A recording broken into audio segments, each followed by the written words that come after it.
कुछ हफ्तों पहले बांग्लादेश में एक हिंदू फैक्ट्री वर्कर दीपू चंद्र दास, उनके बारे में तो आपने सुना होगा कि कैसे he was accused of blasphemy and making derogatory remarks on Islam and profit. और जब वो रास्ते में जा रहे थे on a mid way, he was caught by the mob, he was beaten a lot, brutally he was beaten and then he was burnt alive। उनको बांधा गया और उन्हें जिंदा जला दिया गया। आप इमेजिन भी नहीं कर सकते कि वो पेन कैसा होगा उनकी फैमिली का, क्योंकि उसकी भी फैमिली होगी।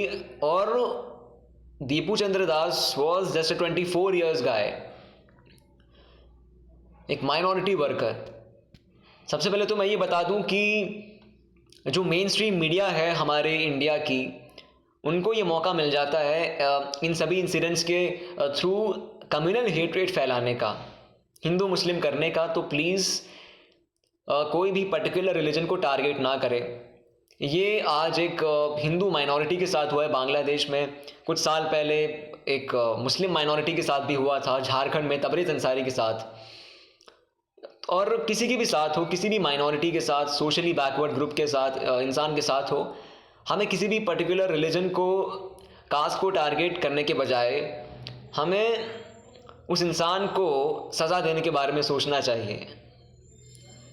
हमें ये सोचना चाहिए कि जो सोशली बैकवर्ड ग्रुप्स हैं, चाहे कैसे भी ग्रुप्स हों, चाहे हिंदू माइनॉरिटी हो, मुस्लिम माइनॉरिटी हो, किसी भी कंट्री की बात हो, पाकिस्तान में हिंदू माइनॉरिटीज़, इंडिया में मुस्लिम सिख माइनॉरिटीज़, बांग्लादेश में हिंदू माइनॉरिटीज़, हमें सोचना चाहिए इस मेंटालिटी को ख़त्म करके कि ये माइनॉरिटी की सेफ्टी या किसी भी सोशल बैकवर्ड ग्रुप की सेफ्टी सिर्फ गवर्नमेंट की रिस्पॉन्सिबिलिटी नहीं होनी चाहिए। एज अ सिटीज़न हमें भी इस चीज़ की रिस्पॉन्सिबिलिटी उठानी चाहिए कि इमीडिएटली एज अ सिटीज़न हम सब एक्शन लें इस चीज़ पर।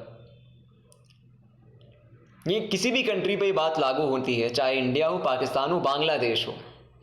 और मुझे समझ नहीं आ रहा कि मतलब इन्वेस्टिगेटर्स ने जब फाउंड आउट किया तो कोई एविडेंस मिला नहीं कि दीपू चंद्र दास ने कोई डेरोगेटरी रिमार्क्स किए भी थे या नहीं, और बिना किसी एविडेंस के उन्होंने इस तरीके से उसे मार डाला।